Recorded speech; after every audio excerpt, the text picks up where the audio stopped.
Hi guys, sorry I am not here today. I hope you're showing respect for your sub. I just wanted to go over the instructions for the next activity. So we are officially done with energy transfer. So I'm now moving responsibility from me onto you in terms of getting to a green. My availability will be on the backboard of when I can kind of help you. But now it's up to you to finish that station lab on your own if you did not finish. But when you're done with the Energy Pyramid Station Lab, please turn it in to the Energy Pyramid Station Lab assignment, and I will be grading that before conferences. You will have to schedule a time to come in to complete it, or you can take pictures of it and work on it at home.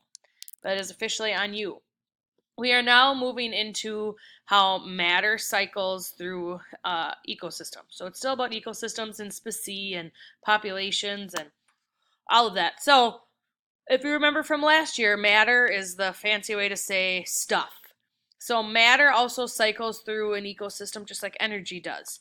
So we're going to talk about 4 specific cycles of matter, and that is the water cycle, carbon cycle, as you guys see on the screen, oxygen cycle, and nitrogen cycle. In the book, and I have the page numbers on the board, so here's what it's called. We're going to try a jigsaw.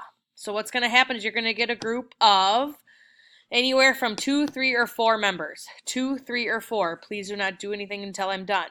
You're going to start with the jigsaw, the puzzle together, and you're going to say, okay, I'm choosing water, this person's choosing carbon, this person's choosing oxygen, and the other person's choosing nitrogen. Once you have yours, you then, this is the important part, you then take the puzzle apart and you go somewhere quiet where you can read and become a master of the cycle you picked.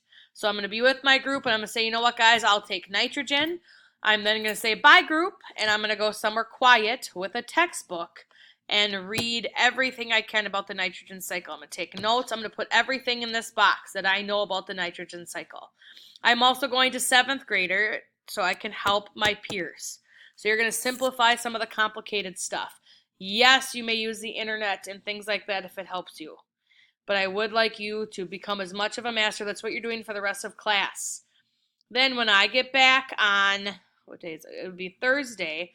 Well, I'll give you a little bit more time to finish, but then you'll put the jigsaw back together. I'm going to get back with my group and say, hey, group, how's it been?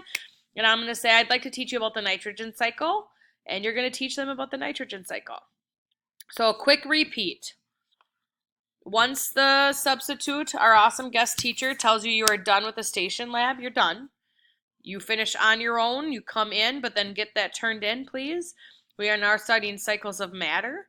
You guys will decide who you're working with, 2 groups of 2, 3, or 4. If you can have an official, hard-working group of 4, that is your best option. If you do a group of 2, you have to do 2 of the 4 cycles, and so on and so forth. I will give you a hint. Be honest on your reading level. Oxygen and water are a little bit more simple. And carbon and nitrogen, if you would like more of a challenge, those are a little bit more challenging. None of them are crazy difficult. You just got to read. You might have to look it up online too to get a little extra help. But the instructions are all on here. It has the learning target on here and everything. Can't show you it, but here's where I write my things, and I'm going to go become a master. So your goal at the end of Wednesday is to have read your cycle. Again, the page numbers are on the board. Become an expert at it, draw some visuals, and then to also 7th grade are the words. And then here's notes. So again, if I'm doing oxygen cycle, I'm going to take notes here. And then I'm going to draw a diagram. Yes, you may insert a picture either from the internet or from the book here. Then on Thursday, you're going to get back with your group and teach. All right, everybody, please be good. Email me if there's major concerns, but I expect good behavior with guest teachers. We show them respect and we show them what open represents. Have a great Wednesday, everybody. I'll talk to you tomorrow. Bye.